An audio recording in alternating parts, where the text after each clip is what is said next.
Assalamualaikum warahmatullahi wabarakatuh. Shalom, Om Swastiastu, Namo Buddhaya, salam kebajikan, dan salam sejahtera untuk kita semua. Perkenalkan, nama saya Syifa Nur Nabila dengan NIM 2023071017, mahasiswi program studi informatika.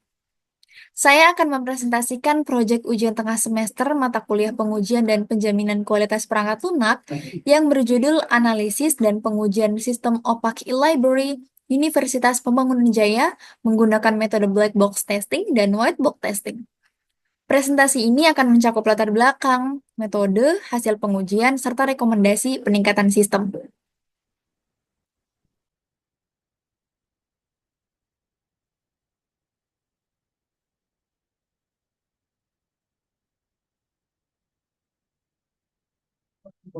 Latar belakang dari penelitian ini yaitu sistem opak e-library, yang merupakan website yang digunakan untuk mencari buku dan referensi akademik. Dalam penggunaannya ditemukan beberapa masalah, seperti pencarian judul yang tidak menampilkan hasil meskipun inputnya benar, serta fitur pilihan bahasa yang tidak berjalan optimal. Penelitian ini bertujuan untuk menganalisis sistem menggunakan pengujian black box dan white box, mengidentifikasi error atau bug pada sistem, menyusun rekomendasi perbaikan yang dapat meningkatkan performa dan keandalan sistem. Selanjutnya, untuk metode pengujian, dalam penelitian ini saya menggunakan dua pendekatan utama. Yang pertama ada black box testing yang terdiri dari dua bagian. Equivalence partitioning yaitu membagi input ke dalam kelas valid dan tidak valid. Lalu yang kedua, boundary value analysis. Fokus pada nilai-nilai batas input seperti minimum dan maksimum. Lalu yang kedua, ada white box testing, yang mencakup kode coverage dan path testing. Kode coverage itu mengukur sejauh mana logika program diuji. Lalu yang kedua ada path testing, menguji seluruh alur logika, seperti kondisi if-else dan perulangan. Kombinasi dua pendekatan ini membantu memperoleh hasil pengujian yang lebih menyeluruh dan sisi fungsionalitas maupun struktur logika.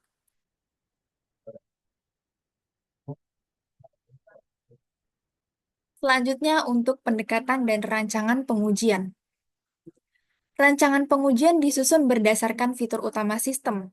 Teknik black box digunakan pada fitur-fitur antarmuka pengguna, sementara white box diterapkan untuk menelusuri logika jalur eksekusi berdasarkan skenario penggunaan. Pengumpulan data saya lakukan melalui observasi langsung dan dokumentasi hasil uji.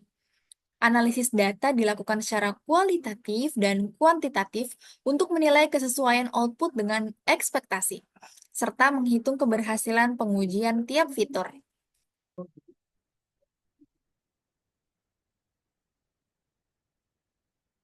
Selanjutnya, untuk implementasi dan fitur yang diuji, pengujian dilakukan pada berbagai perangkat dan browser dengan kondisi jaringan yang tentunya bervariasi ya. Untuk fitur yang diuji antara lain itu saya menguji fitur login, pencarian judul dan pengarang buku, pemilihan bahasa, tombol program studi, komentar, sitasi, form chat. Total sebanyak 44 fitur yang saya uji dengan berbagai skenario valid dan invalid untuk memastikan kestabilan sistem. Seperti ini saya sudah membuat spesifikasi fitur yang menjadi objek uji. Saya juga sudah membuat tabel rencana pengujian serta hasil pengujiannya. Nah, untuk hasil pengujiannya sendiri saya sudah membuat dokumentasinya setiap kolom, jadi bisa langsung dilihat untuk melihat outputnya. Lalu untuk hasil pengujiannya ini, hasilnya sebagian besar fitur seperti login, komentar, sitasi, dan tombol itu berjalan dengan baik.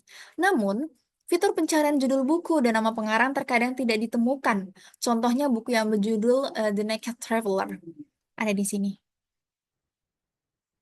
Nah, contohnya untuk judul buku The Naked Traveler itu tidak ditemukan.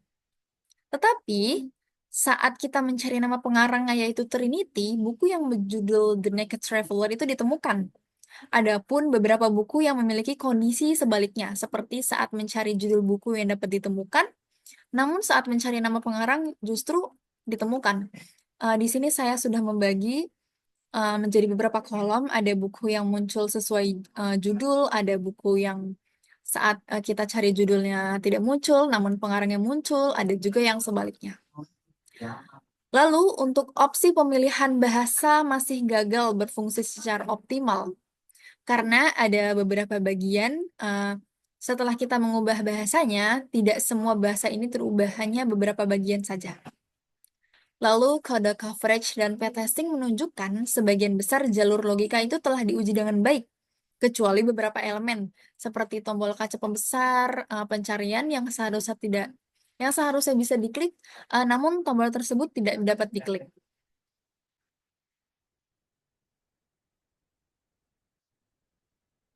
Seperti ini tabel-tabel yang sudah saya buat berdasarkan hasil pengujian dan observasi yang saya lakukan.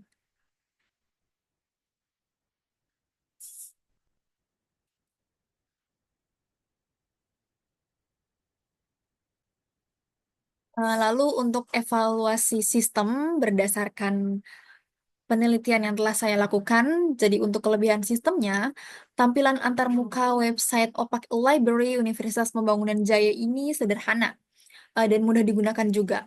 Lalu validasi input dan fitur citasinya itu berjalan dengan baik. Namun untuk kekurangannya sendiri, pencarian buku dan nama pengarang itu tidak konsisten.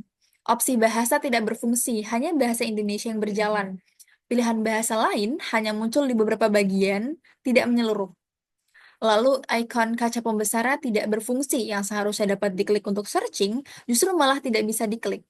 Lalu selanjutnya itu kurang responsif jika dalam mode mobile karena ada beberapa elemen yang posisinya tidak responsif jika kita membuka website tersebut di handphone. Rekomendasi berdasarkan penelitian yang saya lakukan yaitu perbaiki algoritma pencarian dari judul buku dan nama pengarang, uji semua opsi bahasa agar ketika user menggunakan opsi bahasa yang lain dapat rubah semua.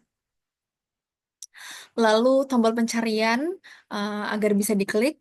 Lalu lakukan pengujian di berbagai perangkat dan browser agar mengetahui elemen mana yang sudah responsif dan elemen mana yang belum responsif. Untuk kesimpulannya, dari hasil pengujian dapat disimpulkan bahwa sistem Opak e-Library secara umum telah berjalan dengan cukup baik.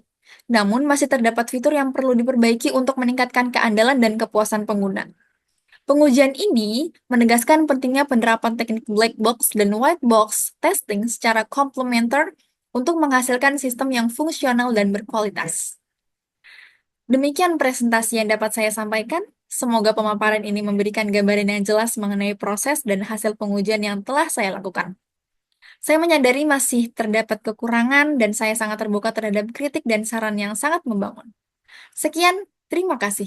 Wassalamualaikum warahmatullahi wabarakatuh.